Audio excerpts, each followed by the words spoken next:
Hi, it's Dwyer from GamblersAdvisory.com.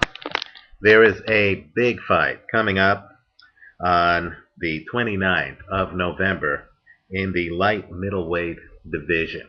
It is actually between IBF light middleweight champion Verno Phillips, who is 42 and 10 with 21 knockouts and one draw. He is actually giving up his IBF light middleweight title to fight for the WBO interim light middleweight title against challenger Paul Williams. And Paul Williams is 35 and 1 with 26 knockouts. Now, Verno Phillips believes that he has spotted a flaw in Paul Williams that he hopes to exploit in the fight. As you may recall, Verno Phillips earlier this year won the IBF light middleweight title from Corey Spinks, and he did so in St. Louis, Corey Spinks' hometown. Shocked a lot of people, picked up the title. Now he's fighting Paul Williams, and let me just tell you about Paul Williams. Just imagine Thomas Hearns with a chin. Paul Williams is an excellent knockout artist. His nickname is the Punisher. Paul Williams also is an excellent boxer. In fact, Paul Williams is the man who gave Antonio Margarito his last loss. We are picking Paul Williams to win this fight. We believe he's going to do so emphatically. We do not view this as a close fight. Paul Williams simply has the arsenal to dominate. We believe that Paul Williams might be the best welterweight. Certainly, if he stays at light middleweight, he will be the best light middleweight. It'll either be him or Vernon Forrest, and we believe Paul Williams might have what it takes to beat Forrest. In fact, quite frankly, if Paul Williams were to fight Kelly Pavlik for the middleweight crown, we would probably take Paul Williams in that fight. This guy really should be on everyone's list as one of the very best pound-for-pound fighters. You notice Antonio Margarito, after he beat Miguel Cotto to solidify his standing in the welterweight division, still hasn't asked for a rematch against Paul Williams. By the way, that's an excellent fight to watch because in that fight, Williams, who is a devastating knockout puncher who has knocked out more than 70% of his opponents, actually came into that fight and started boxing and quite frankly gave Antonio Margarito a boxing lesson for several rounds of that fight.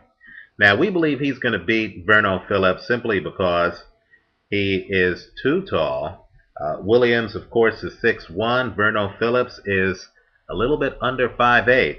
Williams knows how to work off of a jab and can work either at distance or in close. And we believe he'll have his choice in this fight. We do not believe Verno Phillips will be able to get by Paul Williams' jab. Also, in terms of big fights, understand that Antonio Margarito fight was only one big fight that Paul Williams had. Williams has fought very savvy vets like Sharba Mitchell, who he knocked out in 4 rounds. He also fought Carlos Quintana, and while it's true that Quintana did beat him the first time in a very masterful performance, Paul Williams, of course, knocked out Quintana in 1 round in the second fight. Keep in mind, too, when he fought Quintana, he was fighting at 147 pounds. Williams, who is 6'1", actually gets to eat before this fight because this fight's actually taking place at 154. So Williams, who looked a little bit drained in his fights against Carlos Quintana, will actually be refreshed with extra weight in this fight. We would not be surprised if he was able to stop Verno Phillips. The safe pick, though, is to take Paul Williams simply to win because Phillips has only been stopped once in his career. Phillips is a very crafty fighter who has fought many. But of note is that when Phillips has stepped up in competition, like when he fought Ike Quartey in 2005, he lost. Also, when he fought Kasim Uma twice, he lost both of those fights. We feel that Verno Phillips, quite frankly, did not even deserve the decision he got against Corey Spinks. I would encourage everyone to watch a film of that fight. We believe that Corey may have gotten a bad call in that fight. Certainly, Corey deserved a little bit more consideration. So we're taking Paul Williams to actually win the WBO interim light middleweight title. And we also urge viewers to watch this young man's career because he's only 27 years old and he is going places. Williams did fight at middleweight against Andy Cole in his last fight. Of course, that ended by one round knockout. Williams has the punch, we believe, to go all the way up to light heavyweight, just like Thomas Hearns did in the 80s and 90s. All right, visit us, vote in our polls, let us know your thoughts, comment on this video on YouTube, and of course, as we always say, if we're wrong, punish us in the ratings here on YouTube. If we're right, give us 5 stars. And of course, visit us at gamblersadvisory.com. Thanks for watching, and as always, when you gamble, use your head.